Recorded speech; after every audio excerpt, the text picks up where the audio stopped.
오늘이 5월 첫 주인데요. 그래서 가정의 날이죠. 5월 달이.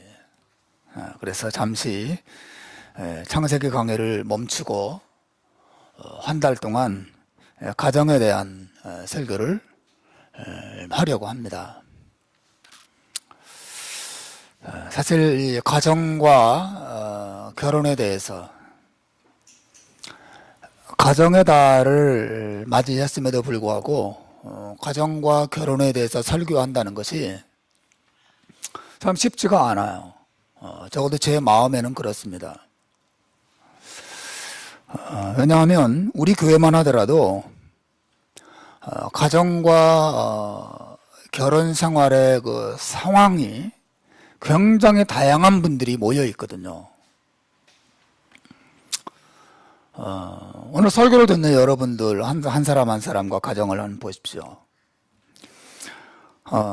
여러분 가운데는 아직 결혼을 생각하기에는 갈 길이 먼 우리 학생들도 있고, 또 결혼 적령기가 되었지만 아직 싱글인 우리 청년들도 있습니다.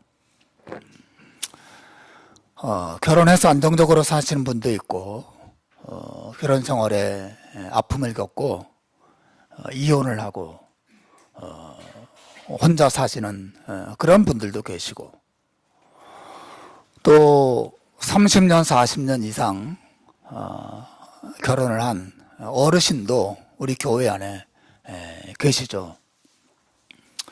그래서 굉장히 다양한 결혼과 관련된, 또 가정과 관련된 상황이 굉장히 다양한 회중들이 우리 교회 안에 모여 계시죠.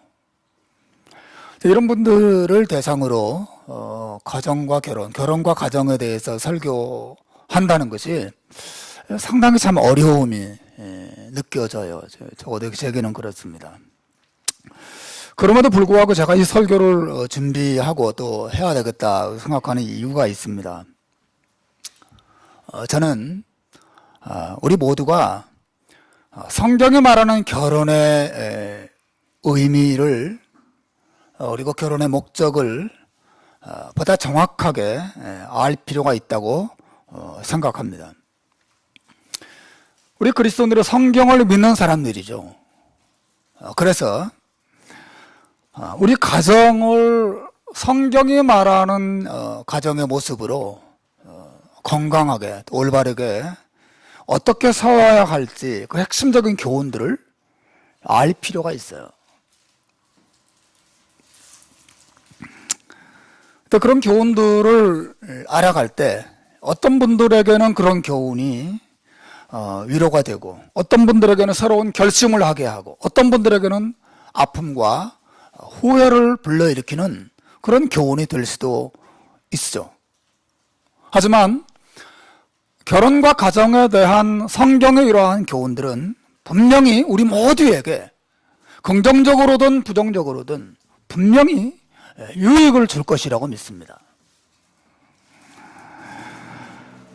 싱글들에게는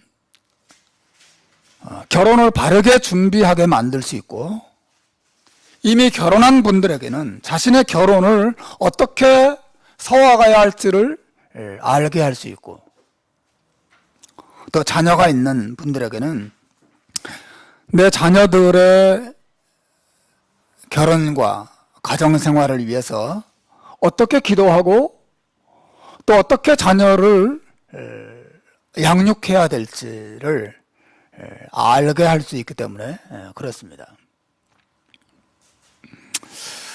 여러분, 오늘날 결혼과 이 가정이 어떤 대우를 받고 있는가를 생각하면 명품과 같은 대우를 받고 있다는 생각보다는 마치 일회용 한번 쓰다가 버리는 일회용 상품과 같은 그런 대우를 받고 있다, 뭐 그런 생각이 듭니다. 이번에 휴가 기간에 멜번에 다녀왔는데, 멜번 중심가에 보니까 명품 가게가 막 즐비하게 있더라고요. 뭐 루이비통, 뭐 샤넬, 구찌 뭐 이런 가게들이 중심가에 쫙 있고 사람들이 거기 들어가려고 줄을 쫙 서 있는 모습을 봤어요. 사람들이 명품을 얼마나 좋아합니까? 사람들은 그 명품을 귀하게 여겨요. 그리고 갖고 싶어 합니다. 그리고 가지면 자랑하죠. 사람들이 결혼과 가정에 대해서 그와 같은 태도를 취하나요? 갖고 싶어 하고, 자랑스러워하고, 귀하게 여기고, 그렇게 하나요? 오늘날 현대인들이 가정과 결혼에 대해서 가지고 있는 생각은 그렇지 않은 것 같아요. 가볍게 생각하고, 한번 쓰다가 버리면 그만인, 마치 일회용품처럼 결혼과 가정을 생각하는 경우가 많이 있고, 오늘날 이 시대의 분위기가 그런 것 같습니다. 쉽게 결혼하고 쉽게 끝낼 수 있습니다. 결혼하지 않는 미혼도 있지만 미혼이 점점 사라지고 여러분이 알다시피 비혼이 생기고 있어요. 그래서 많은 젊은이들이 비혼을 선언하고 비혼식도 합니다. 미혼이라고 하는 것은 아직 결혼하지 않은 것이지만 비혼은 결혼하지 않기로 결혼을 거부하고 살기로 다짐하는 것이 비혼이죠. 그래서 비혼식도 하고 비혼식 초대장도 만들어서 사람들에게 돌립니다. 그리고 비혼식 맹세도 해요. 그 맹세 내용이 뭐 이런 겁니다. 당신은 결혼하지 않고 스스로 만족스럽게 살기로 맹세하십니까? 네, 저는 저 혼자 스스로 만족스럽게 내 인생을 살기로 맹세합니다. 그게 이제 비혼식 맹세죠. 제 결혼이라고 하는 그 제도에 매여서 내 개인의 행복과 인생을 즐기는 것을 망칠 의사가 없다라고 하는 거죠. 사람들이 갈수록 비혼을 선택하고 결혼을 선택한 사람 역시도 결혼을 후회하고 결혼을 그렇게 중요하게 여기지 않는 분위기가 시대에 가득하게 되죠. 그 결과 자라나는 세대의 학생과 청년들은 결혼에 대해서 대체로 부정적인 생각을 많이 가지게 됐어요. 여러분, 이런 그 현대 문화의 분위기 속에서 우리 그리스도인들은 성경이 말하는 더 고상하고 더 깊고 더 영광스러운 결혼의 의미와 결혼의 목적과 결혼의 복됨을 정확하게 알 필요가 있고, 나만이 아니라 나의 자손들에게, 나의 자녀들에게 그 사실을 바르게 교육할 필요가 있다고 생각합니다. 그리고 결혼하지 않은 싱글들은 더더욱 이런 성경적인 바른 지식과 이해를 가지고 결혼을 준비해 나갈 필요가 있다고 생각해요. 여러분, 성경이 말하는 결혼에 대해서 우리가 생각할 때 가장 먼저 생각하고 또 알아야 할 점은 이겁니다. 결혼과 가정이라고 하는 것은 하나님께서 시작하신 것이다 라고 하는 것이죠. 결혼과 가정은 사람이 만든 것이 아닙니다. 내가 선택하는 것도 아니에요. 성경이 말하는 결혼과 가정은 하나님이 계획하시고 하나님이 만드시고 하나님이 시작하신 일이라고 하는 거죠. 결혼과 가정이라고 하는 건 하나님으로부터 나온 선물이고 축복입니다.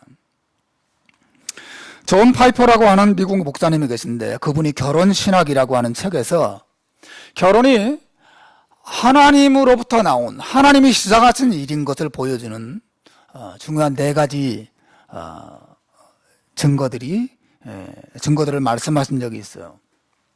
첫째는 하나님께서 사람을 남자와 여자로 창조했다는 사실이죠. 하나님께서 가장 먼저 아담을 창조하세요. 하지만 오늘 본문 18절에 보시면 하나님께서는 아담 혼자 지내는 것을 좋아하지 않으셨다고 말합니다. 그리고 아담을 위해서 돕는 배필을 지으리라고 하는 계획을 발표하십니다. 그리고 아담을 잠들게 하시고 아담의 갈빗대를 빼어서 그 갈빗대로 여자를 만드시고 아담을 위한 돕는 배필을 지으셨다고 말하고 있고, 이 두 사람을 서로 만나서 가정을 이루게 하고 계십니다. 그리고 나서 창조가 완성되는 것입니다. 하나님의 창조는 단순히 하와를 만든 것으로 끝난 게 아니라 더 정확히 말하면 결혼을 만드시고 가정을 만드신 것으로 창조가 끝나고 완성된다는 것을 오늘 성경은 말하고 있어요. 하나님의 창조가 빛을 창조하는 것으로부터 출발됐지만 무엇으로 끝납니까? 결혼과 가정을 만드는 것으로 창조가 끝나는 것이에요. 그러니까 창조는 빛으로부터 출발했지만 사실은 모든 창조가 어느 방향으로 가고 있어요? 그러니까 결혼과 가정을 향해서 모든 창조가 진행되고 있다는 사실을 우리가 바라볼 필요가 있습니다. 그래서 결혼과 가정은 하나님의 마음속에 있었던 일이에요. 아담을 위해서 돕는 배필을 지으리라고 계획을 세우신 분도 하나님이시고 그 배필을 실제로 지으신 분도 하나님이세요. 여러분, 결혼과 가정이라고 하는 것은 그저 사람이 살다가 만들 필요가 있어서 사회적인 필요에 의해서 사람들이 후대에 만든 제도가 아니라고 하는 거죠. 잘 보십시오. 결혼과 가정이라고 하는 것은 태초부터 하나님의 마음에 있었던 일이에요. 하나님께서 시작하신 일입니다. 두 번째, 오늘 본문을 가만히 보시면 하나님께서 하와를 창조하실 뿐 아니라 이 여인을 아담의 배필이 되도록 아담에게로 이끌어 오신 분이 하나님이라는 점도 우리가 볼 필요가 있어요. 하나님께서 이 아담을 잠들게 하시고 하와를 그의 갈빗대로 창조하신 이후에 그 하와를 숲속에 숨겨두시고 아담으로 하여금 그 하와를 찾게 하지 않으셨어요. 혹은 하와를 어디 먼 곳에 둔 다음에 아담이 그냥 숲을 에덴 동산을 두루 다니다가 이상한 사람 있네, 나랑 좀 닮았네, 우연히 발견하게, 우연히 만나도록 그렇게 하지도 않으셨어요. 여러분 22절을 보십시오. 하나님 어떻게 하십니까? 우리 한번 읽어볼까요? 22절 시작. 여호와 하나님이 아담에게서 취하신 그 갈빗대로 여자를 만드시고 그를 아담에게로 이끌어 오셨다. 하나님이 하시는 일을 보십시오. 하나님이 이 두 사람을 만나게 하는 일에 굉장히 적극적으로 개입하고 계시죠. 하와를 만들고 그냥 숲을 돌아다니도록 놔두신 것이 아니고 어디 숨어 있으라고 말하지도 않으시고 하와를 데리고 아담에게로 직접 이끌어 오셨어요. 그리고 그 하와를 아담에게 넘겨주고 계세요. 어떤 장면이 생각났어요? 그것도 마치 결혼식에서 아버지가 딸을 신랑에게 넘겨주는 그런 장면을 잘 보여주고 있지 않습니까? 여기서 말하자면 하나님께서는 하와의 아버지처럼 행동하고 계세요. 그래서 이 아담을 위한 신부를 만드시고 그 신부를 아담에게로 데려다가 아담에게 넘겨주고 두 사람을 만나서 결혼하고 부부가 되어서 가정을 이루도록 하고 계시는 것을 우리가 볼 수 있습니다. 여러분, 이 두 사람의 만남과 결혼은 어때요? 아담이 생각해낸 것이 아니에요. 하와가 원한 것도 아니었습니다. 우연히 만나서 길을 가다가 우연히 만나서 마음이 열리고 사랑이 생겨서 결혼하게 된 것도 아니에요. 성경이 말하는 결혼과 가정은 그렇지 않습니다. 아담과 하와가 고안해낸 것이 아니에요.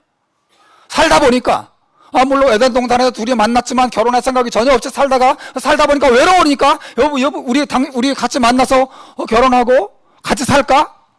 그래서 만들어진 게 아니라는 것이죠. 무슨 말인지 이해하시겠습니까? 하나님께서 계획하셨고 이 두 사람을 의도적으로 만나게 하고 계세요. 그리고 두 사람을 결혼하게 하셨습니다. 하나님 얼마나 적극적으로 이 결혼과 가정을 만드시는 일에 개입하고 계시는지 여러분 보십시오. 여러분, 결혼은 아담과 하와의 생각과 마음속에 있기 전에 하나님의 마음속에 먼저 있었어요. 하나님이 그 제도를 만들기를 기뻐하셨습니다. 결혼과 가정은 하나님이 시작하신 일이에요. 하나님이. 세 번째로 이제 볼 텐데, 여러분, 그걸 말하기 전에 우리가 왜 이 사실을 봐야 합니까? 이 결혼과 가정이 하나님이 주신 것이고 하나님이 시작하신 일이라는 것을 알아야 결혼과 가정을 소중하게 여길 수 있기 때문에 그렇습니다.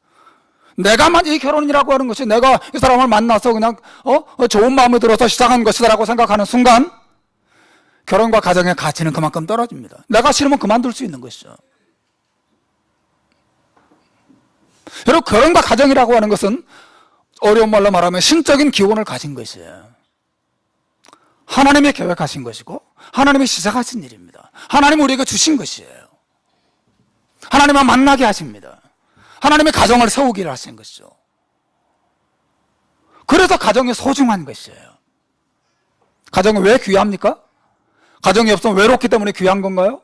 가정이 없으면 자식을 못 낳기 때문에 귀한 건가요? 가정이 왜 귀합니까? 가정이 귀한 근거가 어디 있죠?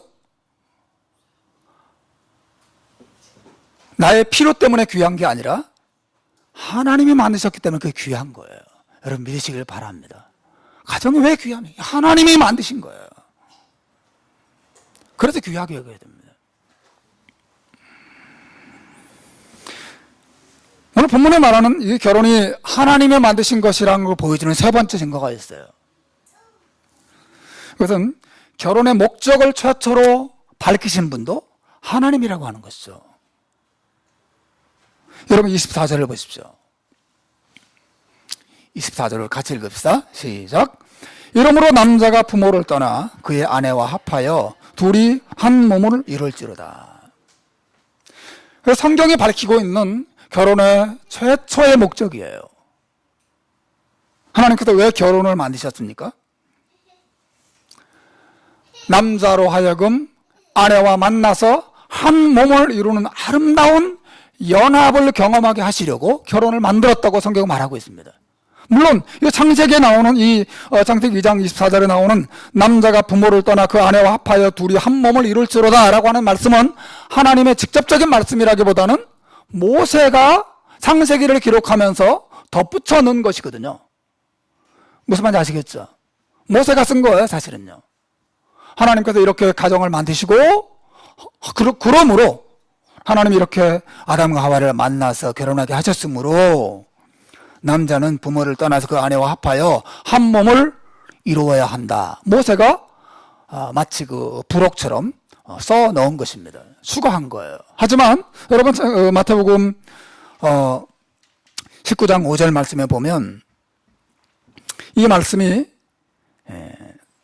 하나님의 말씀이라고 예수님께서 말씀하신 것을 볼 수 있어요. 말씀하시기를 이러므로 사람이 그 부모를 떠나서 아내와 아내에게 합하여 그 둘이 한 몸이 될지라 하신 것을 읽어보지 못하였느냐.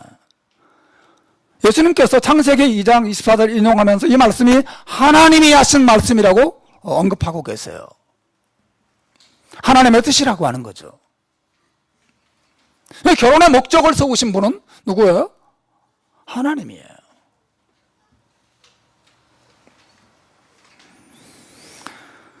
여러분, 결혼의 목적은 사람이 각자 알아서 만드는 것이 아닙니다. 나는 외로우니까 결혼을 하는 거야. 나는 자식이 필요하거든. 나는 성적인 즐거움이 필요해. 나는 노후가 걱정돼서 결혼하려고 그래. 결혼의 목적은 내가 내 필요에 따라서 내 마음대로 세우는 것이 아니에요. 결혼의 목적을 만드신 것은 결혼을 만드신 하나님입니다. 결혼의 목적을 주셨어요. 우리가 추후에 또 보게 되겠지만 행복하고 건강한 가정은 내가 원하는, 내가 생각하는 필요를 만들어내는 가정이 아니라 하나님이 원래부터 계획하신 이 결혼의 목적을 이룰 때 정말 행복한 가정이 되는 것이죠. 다시 한번 말합니다. 성경은 결혼과 가정이 우연히 만들어진 것이 아니라고 말해요. 하나님께서 계획하신 것이고 하나님이 시작하신 것이고 하나님께서 목적을 세우셨고 그 목적을 이루기를 원하시는 것이 결혼의 모습이라고 하는 거죠. 네 번째, 여러분, 이 부부 두 사람이 서로 연합하도록 도우시는 분도, 그래서 그 목적이 이루어지도록 역사하시는 분도 하나님이라고 말하고 있습니다. 예수님께서 마가복음 10장 8절과 9절에서 이렇게 말씀하셨어요. 하나님이 짝지어 주신 것을 사람이 나누지 못할지니라. 부부가 서로 만나서 연합하게 하시는 분이 누구예요? 하나님이십니다. 하나님께서 이 남편과 아내가 사랑 안에서 온전히 연합하도록 도와주세요. 그 목적을 만드신 분도 하나님이시고 그 목적이 이루어지도록 역사하시는 분도 하나님이신 거죠. 하나님은 그냥 두 사람 만나게 해놓은 다음에 팔짱 끼고 가만히 계시는 분이 아니세요. 어떤 방식으로든 이 부부가 서로 연합하도록 일하시고 역사하시기를 기뻐하시는 분이란 말이에요. 하나님이 짝지어 주시고 연합하게 하시고 그 연합의 기쁨과 행복을 누리게 하시기를 기뻐하시는 분이다. 성경은 그렇게 말하고 있어요. 여러분, 제가 한 가지를 계속 강조하고 있는 걸 보십시오. 결혼과 가정은 하나님의 생각 속에서 나왔고 하나님의 계획 속에서 나왔고 하나님 그 결혼과 가정을 소중하게 여기시고 그걸 기뻐하시고 그걸 축복하신다라고 하는 거죠. 그래서 가정과 결혼이 소중한 것이에요. 그것도 소중하게 여겨야 됩니다. 이것은 우연히 생겨난 것이 아니고 사회가 발전하다 보니까 사회적인 필요에 의해서 후대에 사람들이 만든 그런 제도가 아닙니다. 이것은 하나님에 의해서 하나님의 계획 속에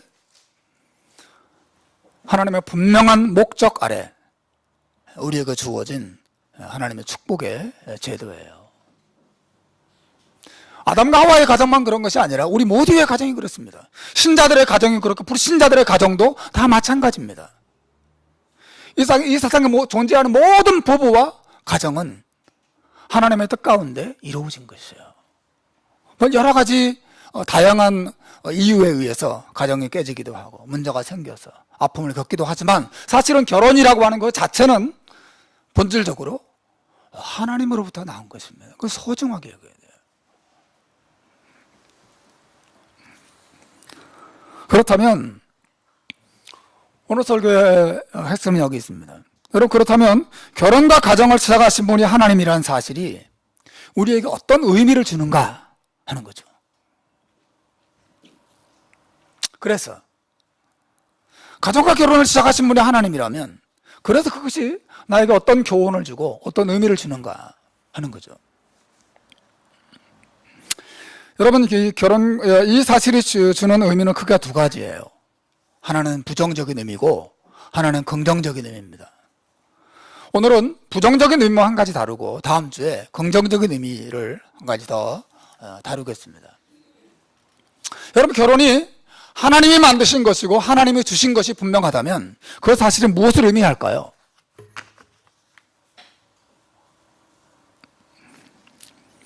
그 말은 결혼이 어떤 절대적인 가치를 지닌 것이라는 의미는 아니에요. 이걸 생각하셔야 됩니다. 오늘은 이 사실만 이야기합니다. 뭐라고요? 제가 뭐라 그랬습니까? 제가 뭐라 그랬죠? 결혼이 뭐라고요? 어떤 절대적인 의미를 지닌 것이라는 것을 의미하는 것은 아니라는 거죠. 물론 결혼은 하나님이 만드셨어요. 하나님으로부터 나온 것입니다. 하나님의 계획하신 것이에요. 하나님을 만나게 하십니다. 하나님의 가정을 세우십니다. 그리고 하나님의 가정을 축복하십니다. 그렇다고 해서 가정이 어떤 절대적인 의미를 가진 그런 것이라는 것을 의미하는 것은 아니라는 거예요. 왜냐하면 많은 사람들이 이렇게 생각합니다. 결혼은 하나님만 만드신 거야. 그러므로 모든 사람이 다 결혼해야 돼. 결혼하지 않는 건 죄야. 심지어 이렇게 생각하는 분이 계세요. 여러분, 결혼을 하나님이 만드셨다는 것은 모든 사람에 다 의무적으로 절대적으로 결혼해야만 한다, 그런 뜻은 아니에요. 성경은 독신에 대해서도 얼마든지 말하고 있습니다. 대표적으로 예수님도 독신이셨고 사도 바울도 독신이었고 우리 교회가 후원하는 안에서 선교사님도 독신으로 선교지에 나가서 열심히 주님을 섬기고 계세요. 이 세상에 독신으로 살면서 하나님의 일을 하고 하나님을 영화롭게 하는 분들이 얼마나 많은지 모릅니다. 결혼을 하나님이 만드셨다고 하는 것은 결혼이 절대적인 어떤 가치를 가지고 있어서 누구나 반드시 결혼해야 된다, 그것을 의미하는 것은 아니에요. 사실 우리 교회는 많지는 않지만 한국 교회 안에서 교회 가기가 불편하고 두렵다고 생각하는 자매들, 형제들이 많아요. 교회 가면 어른들 만날 때마다 너 나이가 몇 살이냐, 왜 결혼 안 하냐, 결혼 언제 할 거냐, 계속 그렇게 말을 하는 그런 어르신들, 물론 좋은 사랑으로 하시는 말씀이죠.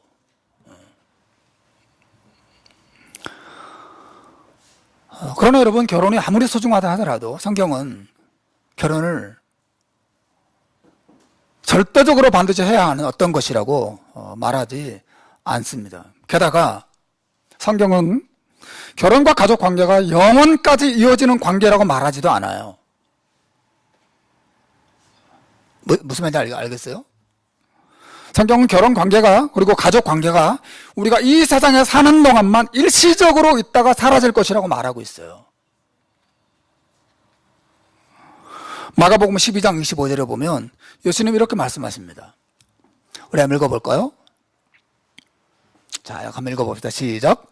사람이 죽은 자 가운데서 살아날 때에는 장가도 아니 가고 시집도 아니 가고 하늘에 있는 천사들과 같으니라. 여러분, 사람이 죽은 자 가운데서 살아날 때 언제를 말하죠? 그 예수님의 재림하셔서 악인도 부활하고 또 하나님의 백성들도 부활해서 악인들은 모든 지옥에 들어가서 심판을 받고 하나님의 백성들은 천국에 들어가서 영원히 살게 될 그날을 말합니다.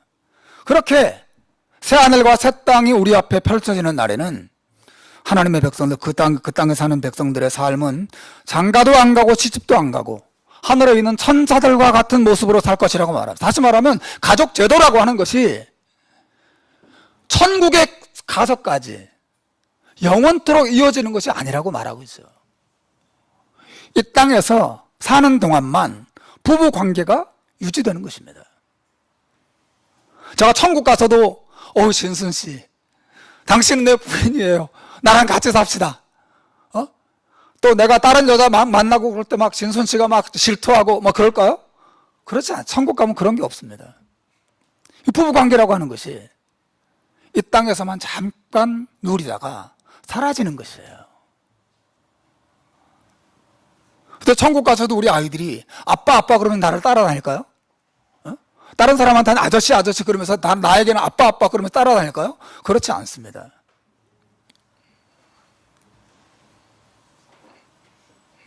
여러분, 제가 무슨 말을 하고 있습니까? 결혼과 가정이라고 하는 것이 하나님께서 만드신 것이고 하나님으로부터 나온 것이 분명하지만 이것은 누구나 반드시 해야 되는 절대적인 가치를 가지고 있거나 아니면 이 가족과 가정의 이 관계라고 하는 것이 영원까지 이어져가는 어떤 것이라고 말하는 것은 그것을 의미하는 것은 아니라는 말이죠. 이 세상에서 잠깐 관계를 맺고 잠깐 동안만 행복을 누리고 잠깐 동안만 하나님의 축복을 누리다가 죽음과 함께 이 관계는 녹아지듯이 중단됩니다. 더 이상 이어지지 않아요. 이게 성경이 말하는 가정의 개념이에요. 여러분, 왜 이 사실을 강조하냐면 오늘날 결혼과 가정에 대해서 지나치게 많은 가치를 부여하는 사람들이 많이 있기 때문에 그렇습니다. 오늘날 사람들의 태도는 양극단이에요. 한쪽은 이 결혼과 가정을 지나치게 무시해요. 아무것도 아니야. 안 해도 그만이야. 안 하는 게 더 좋아. 정말 그렇게 생각하는 분들 많이 계십니다. 또 하나의 반대 극단은 뭔지 아세요? 가정이 전부예요. 가정을 위해서 살아요. 가정은 행복의 유일한 근거예요. 그 어느 무엇도, 심지어 하나님조차도 내 가정을 불행하게 만들고 아프게 하고 내 가정을 도와주지 않으면 하나님도 기꺼이 포기할 수 있을 만큼 가정을 소중하게 여깁니다. 양극단이란 말이죠. 여러분, 이것은 성경의 가르침이 아닌 것입니다. 성경은 결혼과 가정이 하나님이 만드시고 너무 아름답고 고귀한 것이라고 말하지만 이것이 절대적인 가치를 갖거나 영원한 가치를 갖는 것이라고 결코 우리에게 말하고 있지 않기 때문에 그렇습니다. 여러분, 결혼하지 않고서도 하나님이 주시는 행복과 축복을 누릴 수 있고, 결혼하지 않고서도 하나님이 기뻐하시는 수많은 일들을 행할 수 있어요. 여러분, 예수님을 생각해 보십시오. 예수님은 결혼도 하지 않으셨지만 예수님이 낳으신 자녀들이 얼마나 많습니까?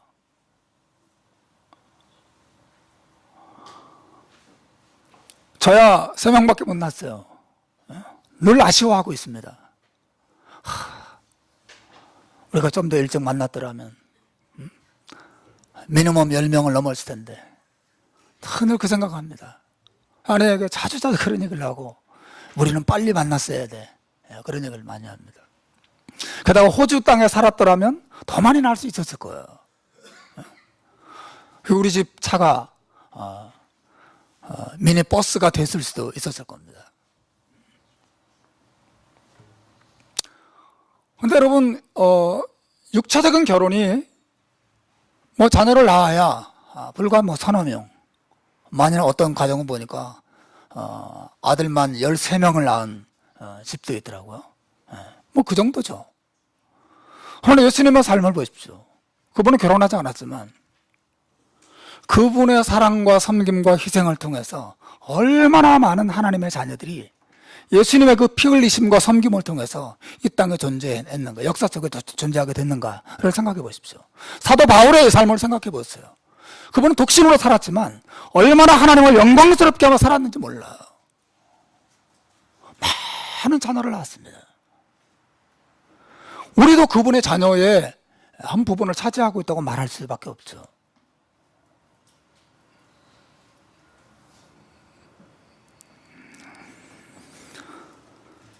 따라서 여러분, 결혼한 분들은 독신을 이상하게 여겨서도 안 되고, 또 독신 속에 있는 분들도 결혼한 사람들을 지나치게 비하하고 결혼을 무가치하게 생각해서도 안 되는 것이죠. 각자 하나님이 주신 자리에서 결혼하면 결혼한 대로, 혼자 살면 혼자 사는 대로 하나님의 뜻을 행하고 하나님을 영화롭게 하는 것이 하나님의 뜻인 줄로 믿으시길 바랍니다.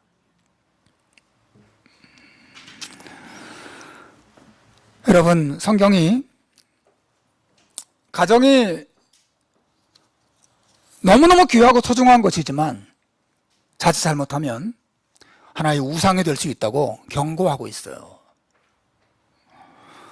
마태복음 10장 37절을 보십시오. 우리 한번 읽어보겠습니다. 같이 읽읍시다. 시작.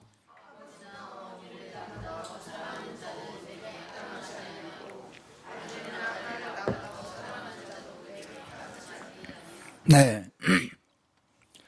여러분, 성경이 결혼이 하나님이 만드신 것이라고 말하고 하나님이 우리에게 주신 축복이라고 말하고 결혼이라고 하는 것, 가정이라고 하는 것이 너무너무 소중한 것이라고 말하지만 이것이 하나님보다 더 우선되거나 하나님보다 더 가치 있거나 하나님보다 더 먼저 추구해도 괜찮은 것이라고 성경은 결코 말하지 않습니다.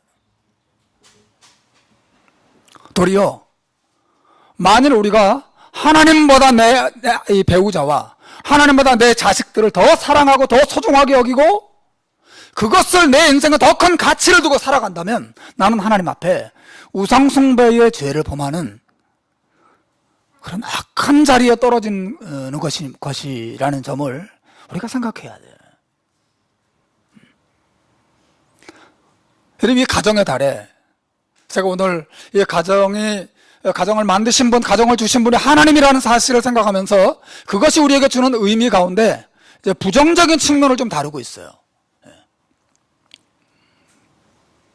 여기에 지나친 절대적인 가치를 두고 가정만을 위해서 살고 반대로 가정을 지나치게 무시하고 이런 자세가 얼마나 하나님을 슬프시게 하고 또 심지어 우리를 불행하게 하는 원인이 되는지 몰라요. 실제로 그런 분들 얼마나 많은지 모릅니다. 하나님을 위해서 열심히 나는 일에는 별로 뜨겁지 않아요. 근데 가정을 위한 일이다. 발벗고 나서죠. 내 가정, 내 자식. 가정의 가치가 훨씬 더 사람들, 특히 신자들에게조차도 훨씬 더 하나님보다 앞에 있는 경우가 많이 있습니다. 우상이죠. 여러분, 아담과 하와를 생각해 보십시오. 하나님께서 이 아담과 하와를 만나게 하셨죠. 그리고 가정을 이루게 하셨습니다. 근데 여러분, 이 아담과 하와가 왜 선악과를 따먹었죠? 하와가 선악과를 따먹고 그 선악과 따먹은 것도 아담에게 주었어요. 부부가 함께 그걸 따먹었습니다. 왜 그렇게 했습니까? 이것도 아담과 하와의 개인적인 죄로만 바라보지 말고 가정의 죄라고 생각해 보십시오.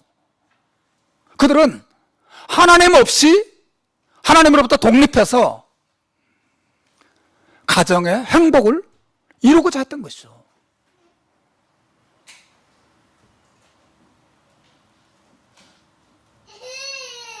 하나님의 뜻보다, 하나님의 말씀보다 우리 가정의 행복이 더 중요해. 우리가 하나님의 뜻대로 살다가는 우리 가정이 더 해를 당할지도 몰라. 하나님으로부터 벗어나자. 이게 그들의 결론이었어요. 그 결과가 어떻게 됐습니까? 그들의 가정의 행복을 하나님보다 더 우선순위에 두었을 때 무슨 일이 일어났습니까? 정말 그들 가정이 행복해졌습니까? 아닙니다. 그들의 가정이 깨졌어요.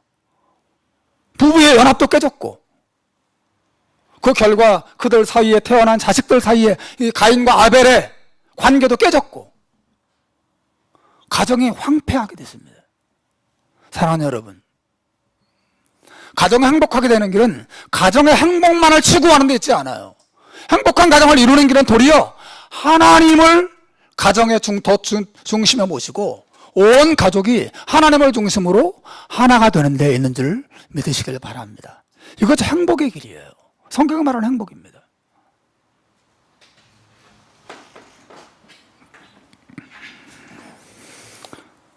여러분, 가족과 가정이 주는 행복은 아름답지만 일시적인 것이에요. 잠깐 있다가 사라집니다. 저도 우리 가정이 행복하게 되기를 바라요. 우리 자녀들이 행복한 가정을 이루기를 바랍니다. 어느 부모가 그걸 바라지 않겠어요? 다 바라죠. 그런데 저도 많이 산 건 아니지만 50줄 가까이 살면서 느끼는 것도 있어요. 이 부부의 행복이든 또 부모와 자식 사이에 누리는 행복이든 이것이 참 일시적인 것이고 잠시 있다가 사라질 것이구나. 그런 생각을 합니다. 마치 이 가족의 행복이라고 하는 것은 둥지에 앉은 새와 같아요. 잠깐 앉아있는 것 같아요. 그러나 때가 되면 후루룩 날아가 버립니다. 여러 가지 이유에 의해서 가정의 행복이라고 하는 새가 날아갈 때가 있어요. 죽음에 의해서도 날아가죠. 인간의 죄에 의해서도 이 가정의 행복이 깨지고 날아가 버려요. 질병에 의해서도 날아가 버립니다. 우리 자녀들이 시집가고 장가가서 다 내 곁을 떠나고 나면 그 가정의 행복이라 그토록 내가 애지중지하고 소중하게 여겼던 자식들도 다 결국은 다 떠나요. 저도 마찬가지 아니겠어요? 저도 우리 부모님에게 끔찍한 아들이었습니다. 그렇게 믿지 않으시겠지만 끔찍히 아끼고 사랑스러운 그 아들이었어요. 우리 아버님은 돌아가셨지만 어머님은 이제 한국에 예전에 생존해 계신데 지금도 전화하면 훌쩍거리고 우세요. 보고 싶어서 오시고, 그리고 언제나 길 조심해라, 자존심해라, 목회할 때 너무 스트레스 많이 받지 마라, 그런 말씀 꼭 하세요. 어머님이 저를 얼마나 사랑하고 아끼는지 막 이 전화기를 통해서 그 사랑과 정이 막 그렇게 전달돼요. 하지만 저는 그 곁에 갈 수가 없어요. 하나님이 제게 주신 삶이 있는 거죠. 그렇죠. 제 아내도 마찬가지입니다. 제 아내는 우리 장인어르신의 큰 딸이죠. 얼마나 귀한 딸이겠어요. 하지만 아내는 딸로서 아버지 앞에 있긴 하지만 또 자신의 삶이 이 땅에 있는 거죠. 같이 있을 수가 없어요. 여러분의 자녀들도 마찬가지입니다. 떠나는 것이에요.